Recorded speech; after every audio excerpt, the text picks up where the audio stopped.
Olá, eu sou o Enxadrezando. Hoje nós vamos falar de algo muito útil para entendermos melhor os cálculos no xadrez, que é o uso das setas. Nesse vídeo, nós vamos mostrar para vocês uma ferramenta muito simples e muito útil na hora de fazer os exercícios, ou até mesmo em seus jogos.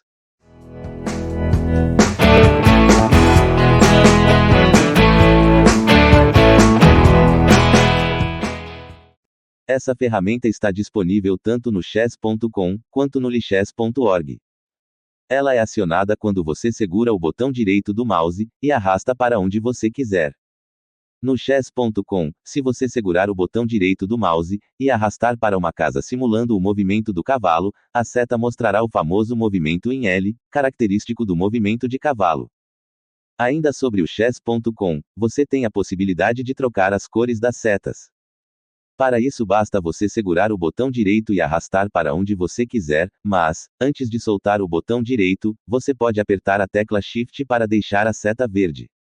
Se a tecla apertada for o Ctrl, então a seta ficará vermelha. Se você apertar a tecla Alt, a seta fica azul. E se não apertar nenhuma tecla, a seta fica na cor amarela. Outro recurso que pode ser usado é o de selecionar uma, ou mais casas do tabuleiro.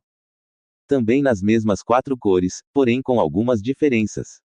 A tecla Shift continua gerando a seleção na cor verde. A tecla Alt também gera a cor azul. Ao selecionar uma casa sem nenhuma tecla pressionada, a seleção da casa fica em vermelho.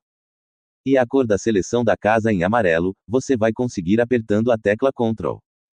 Veja só como ficam as setas e a seleção das casas de cada combinação. Para retirar uma marcação, basta refazer o movimento de acordo com a cor selecionada, e para remover todas as marcações, basta clicar com o botão esquerdo do mouse em qualquer casa do tabuleiro. No lichess.org, nós também conseguimos acessar esse recurso da mesma forma que no chess.com, com a diferença que a seta de movimentação do cavalo é uma seta reta. Também há 4 cores para setas que poderão ser acessadas junto com as seguintes teclas. Sem tecla nenhuma apertada, tanto a seta, quanto a seleção da casa, que nesse caso é representado por um círculo, ficam na cor verde. Apertando a tecla Alt, a seta e a seleção ficam em azul. Apertando a tecla Ctrl, a seta e a seleção ficam em vermelho. Para a cor amarela, você deve apertar junto as teclas Ctrl e Alt ao mesmo tempo, enquanto faz o movimento, ou seleciona a casa. Exercício 1. Nesse exemplo, a ferramenta nos mostra uma posição que devemos analisar para sabermos qual a melhor jogada. Logo de cara podemos perceber que o oponente nos ofereceu uma troca de torres. Esse lance é caracterizado como um erro grotesco pela engine. Então vamos usar as setas para facilitar a tomada de decisão. Sabemos que temos que selecionar os lances candidatos, e analisá-los para sabermos qual o ganho real de cada decisão. O primeiro lance candidato que vamos analisar é o lance mais óbvio que temos, que é dama pega torre.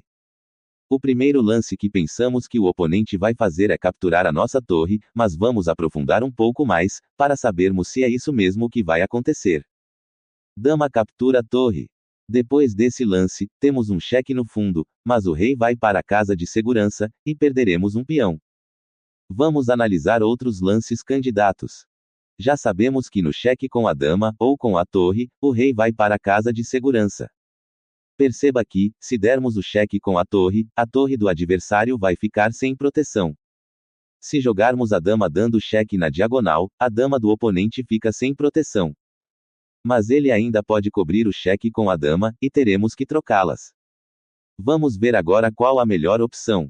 Cheque com a torre, e o rei vai para a casa de segurança. Dama captura a torre, e ficamos com as 2 peças. Damos o cheque na diagonal com a dama, e trocamos as damas. Pela minha análise, acredito que é melhor dar o cheque com a torre, num lance excelente, e depois capturar a torre com a nossa dama em um outro lance excelente, continuando com as nossas 2 peças no jogo. Exercício 2. Nessa posição, mais uma vez o lance propõe a troca das damas. Vamos para as setas. Temos um cheque com o bispo, ganhando um peão. Vamos inverter a sequência das jogadas para sabermos se é melhor. Bispo captura o peão. O rei vai para H8. Bispo volta para G6. Peão de F captura o bispo. Não me parece bom. E se ao invés de voltar o bispo, eu jogar a dama na coluna H? Ele pode atacar a minha dama com o peão. O bispo captura o peão dando cheque com a dama, e o cheque-mate é inevitável. Vamos ver se estamos certos. Bispo por peão é um lance brilhante. Rei em H8. Dama em H5 é outro lance brilhante. Ele acabou capturando o nosso cavalo, mas nós vamos capturar a dama dele. E se ele capturar o nosso bispo, nós vamos dar o cheque em H4, e vamos capturar o outro bispo dele. Exercício 3. Nesse exemplo, vamos usar o conhecimento de finais de jogos com peões. Se você conhece essa técnica, você vai perceber logo de cara o que está acontecendo. Mas vamos para as setas para sabermos qual a melhor jogada. Aqui, nós vamos promover o nosso peão e ganhar a partida, mas temos que garantir um caminho seguro para o nosso peão até a casa de promoção. Perceba que essa é a casa da promoção do nosso peão, então nós não podemos deixar o rei do adversário chegar nessa casa. Se você avançar o peão, o rei ocupa essa casa, e o oponente vai avançar seus peões e vamos perder o jogo. A excelente jogada nessa condição é avançar o rei para C2, garantido assim que o oponente não ocupe essa casa, e assegurando a chegada do peão na casa de promoção. E só depois dessa jogada que vamos avançar o nosso peão até a promoção. Para aprender mais sobre finais com peões, vamos deixar esse vídeo nos cards para você assistir depois desse. Exercício 4. Nessa posição podemos perceber que o rei do adversário está com sérios problemas. A dama protege o cavalo, então dar o cheque com a dama, indica a perda do cavalo.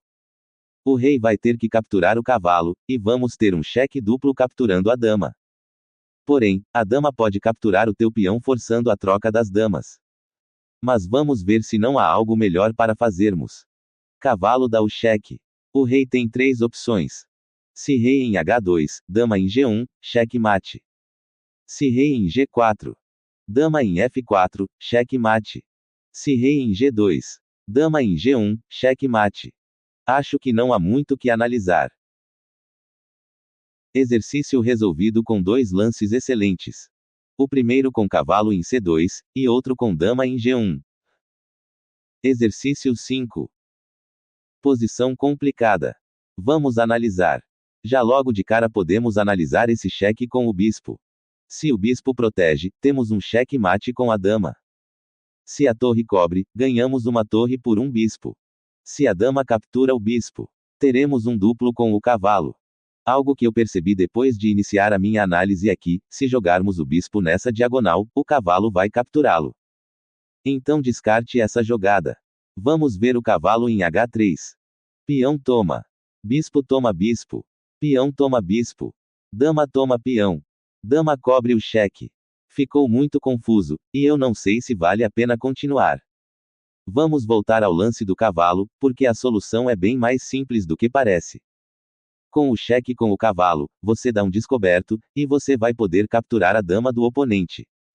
Simples assim. Cavalo em H3 é um lance excelente que permita a captura da dama do adversário. Por isso é muito importante fazer os exercícios e aprender a calcular. Tenho certeza que muita gente mais experiente que eu, perceberam o lance assim que viu o posicionamento das peças, e muitas outras que demoraram menos tempo para perceber o que estava acontecendo. Mas o objetivo desse vídeo é exatamente esse. Muitas vezes, assim como eu fiz nessa análise, nós queremos aprofundar demais na análise de uma posição, e acabamos complicando ainda mais uma posição que teria uma solução mais simples. Se essas dicas não valerem o teu like, então assista até o final que tem mais. Exercício 6. Mais uma troca de dama. Não. Não.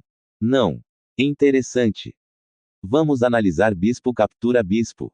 Pode capturar de cavalo ou de torre. Em ambas as opções, a dama vai dar o mate protegido pelo peão.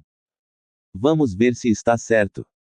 Bispo por F6 é um lance excelente. Resolvido. Exercício 7.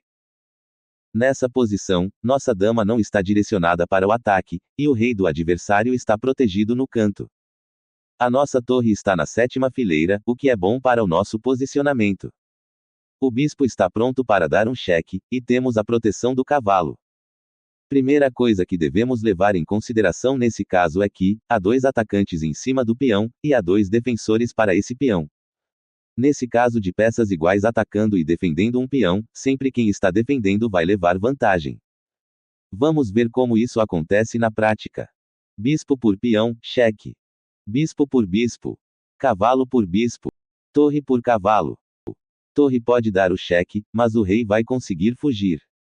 Ou seja, capturamos um peão e um bispo, e perdemos um bispo e um cavalo nesse processo. Todo esse processo é explicado em uma série que temos aqui em nosso canal, chamado Teorias no Xadrez. Vamos deixar o link nos cards caso você queira acompanhar. Agora vamos analisar de outra forma.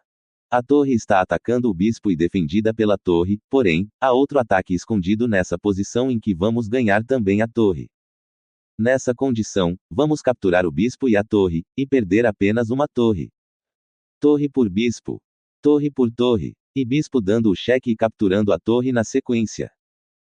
Exercício 8. Logo de cara, podemos perceber que esse exercício funciona mais ou menos como o exercício 5 desse vídeo. Para qualquer lado em que o cavalo der cheque no rei, nós vamos capturar a torre e perder o nosso cavalo. Perceba que se dermos o cheque E7, vamos capturar a torre e vamos perder o cavalo, assim como falamos anteriormente. Porém, se dermos o cheque em B6, já ganhamos um bispo nesse processo. Vamos perder o cavalo, e vamos ganhar também uma torre limpinha. Vamos para a prática. Cavalo por bispo é um lance excelente. Peão por cavalo. Bispo por torre é segundo lance excelente desse exercício. Esqueci de analisar que a torre pode capturar o nosso bispo. Mas isso tira a proteção do cavalo, que vamos capturar com a torre. Bem, é isso. Deixe o seu like caso tenha gostado desse conteúdo, se inscreva em nosso canal para não perder os próximos vídeos, e comente aqui embaixo caso você tenha alguma dúvida, crítica, ou sugestão. Vou deixar esses 2 vídeos para você assistir na sequência. Um grande abraço e até a próxima.